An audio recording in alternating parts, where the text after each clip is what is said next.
बोले पंच परमेष्ठी भगवान की जय।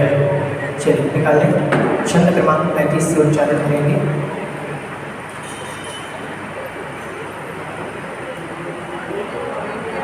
नाज्यो विजयन माया की विजयो नाज्यो कर्मेशति निमित्तमात्र मन्यस्तो कके धर्मास्तिकाय।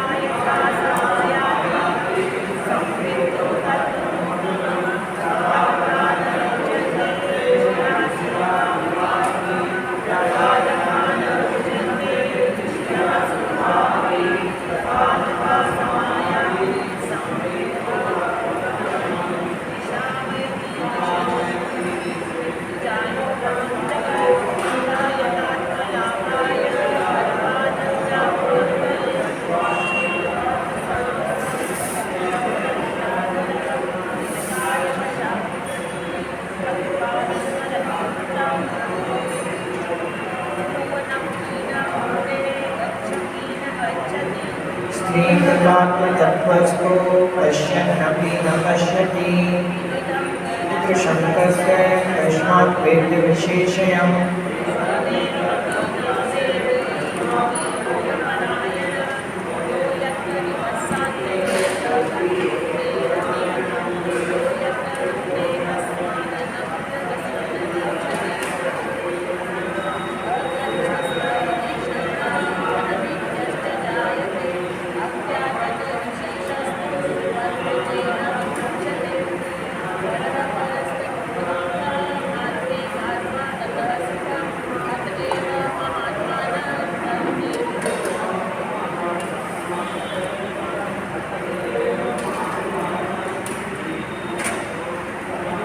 चलिए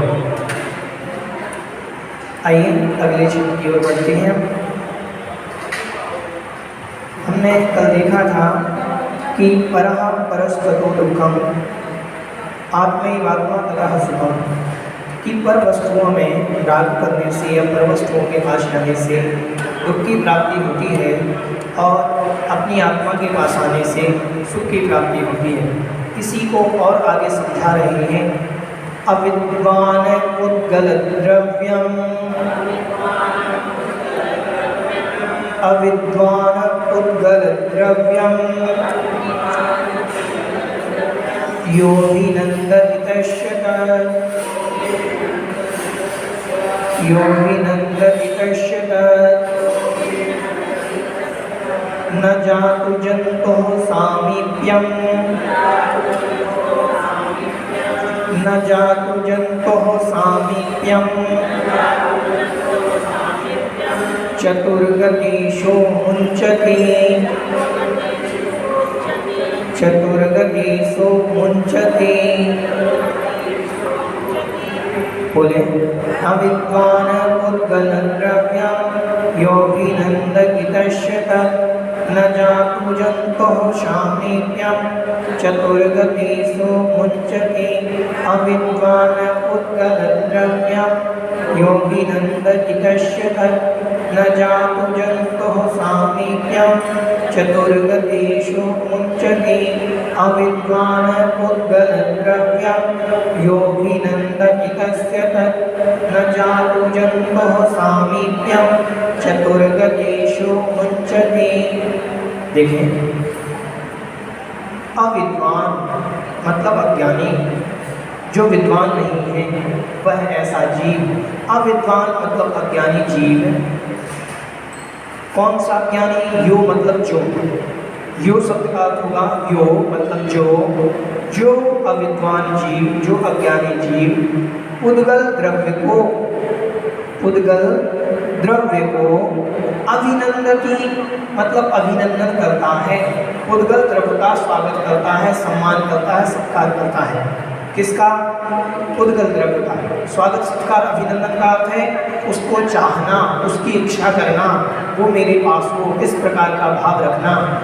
जो अविद्वान मतलब अज्ञानी जीव उद्गल द्रव्य की चाह रखता है, अभिनंदन करता है, उसकी इच्छा करता है, तस्य मतलब उसके, उसके किसके, जंतु हो उस जीव के, किस जीव के, उस अज्ञानी जीव के, तस्य जंतु हो उस जीव के, तत् मतलब उस उद्गल द्रव्य के कारण, उस उद्गल द्रव्य के कारण, जातु मतलब कभी भी, जातु मतलब कभी भी, चतुर्गतिषु चारों गतियों की, सामीप्यम मतलब समीपता, चारों गतियों की समीपता, ना मुंचती नहीं छूटती। समझ में आया? जो उद्गल द्रव्य का अभिनंदन करता है उसको चारों गतियों की सामीप्यता, चारों गतियों की समीपता उसके, ना मुंचती, जातु मतलब कभी भी, ना जातु मतलब नहीं छूटती, कभी भी, कभी भी नहीं छूटती वह ऐसी परंपरा, क्योंकि वो किसको चाह रहा है, उद्गल द्रव्य को। आप जिसको चाहोगे, शरीर को चाहोगे, परिवार को चाहोगे, पुत्र मित्र को चाहोगे, तो अगले भाव में वही मिलेगा, शरीर मिलेगा, परिवार मिलेगा, पुत्र मित्र मिलेंगे, सब यही मिलेंगे। जो जो जिसकी हम चाह रख रहे हैं वही वही वस्तु मिलेगी। हमने इस पर्याय में आत्मा की चाह नहीं रखी तो हमें अगले भवों में आत्मा की प्राप्ति नहीं होगी। हम किसकी चाह रखते आए, शरीर की चाह, क्योंकि अविद्वान ही उद्गल द्रव्य का अभिनंदन करता है। अविद्वान कहा उसको, उसके लिए अज्ञानी कहा कि वह अज्ञानी है। हम सब अज्ञानी हैं कि नहीं है? हम सब अविद्वान हैं कि नहीं है? हम सब अविद्वान हैं क्योंकि हम सब उद्गल द्रव्य का ही तो अभिनंदन कर रहे हैं। हम शरीर को सजा रहे हैं, कपड़े पहना रहे हैं, तेल लगा रहे हैं, पाउडर लगा रहे हैं, क्रीम लगा रहे हैं, न जाने किन किन वस्तुओं का प्रयोग हम कर रहे हैं। किसके अभिनंदन के लिए? उद्गल के अभिनंदन के लिए। तो उद्गल को सजाने में लगे हैं, तो हम उद्गल द्रव्य का अभिनंदन कर रहे हैं। तो ये समझो हमारे चारों गतियों की समीपता, मतलब चारों गतियों का परिभ्रमण कभी भी छूटने वाला नहीं है। भ्रमण करते रहेंगे हम संसार में। समझ में आया?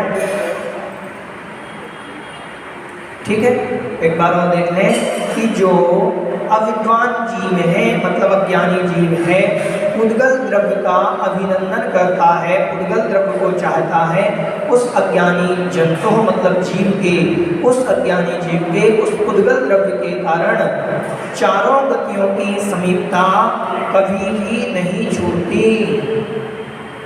समझ में आ गया? ठीक है, हम जिसकी चाह रखेंगे वो वस्तु हमें मिलेगी।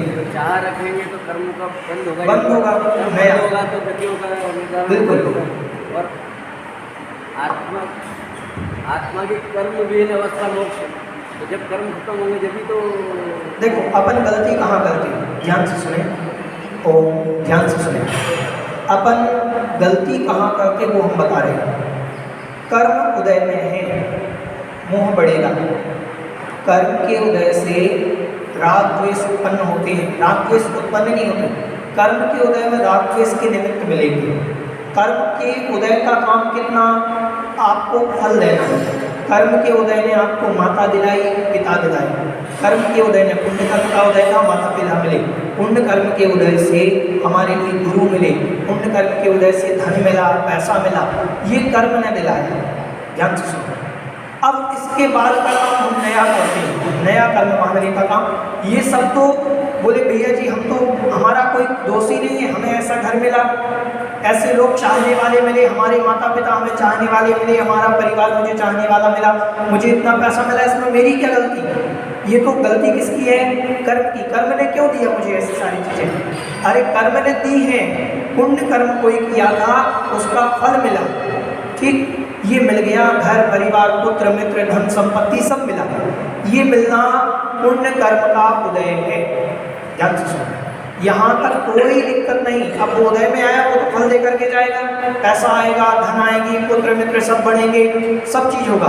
तो ये सारी चीजें तो पुण्य कर्म के उदय से मिली। अब इनमें हम राग कर रहे हैं, ये नया कर्म है।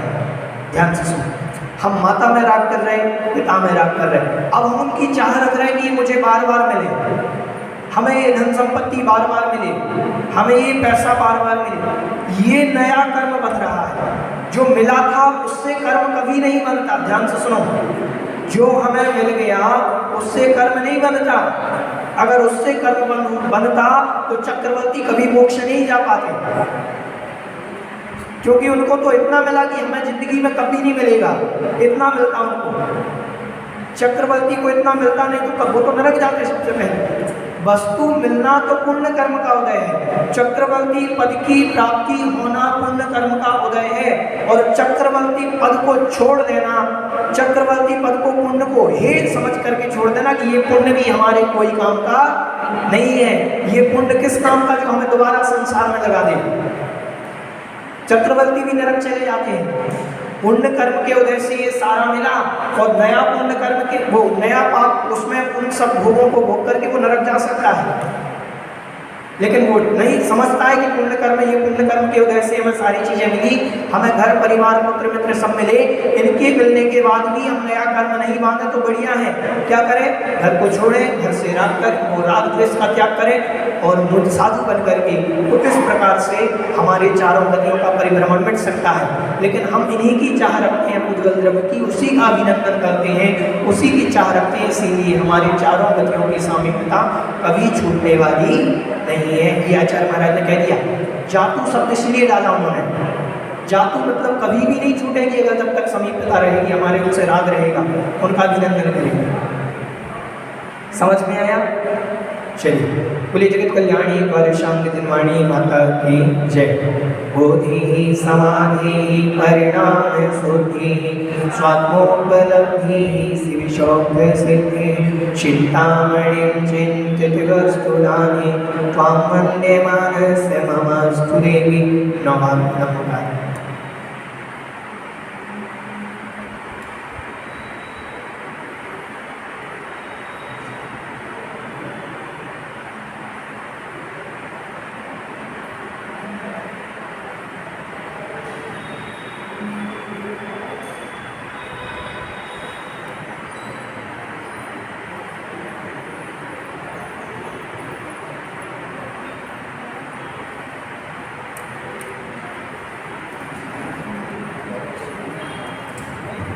बोलिए जगत कल्याणी और शांति निर्वाणी माता की जय।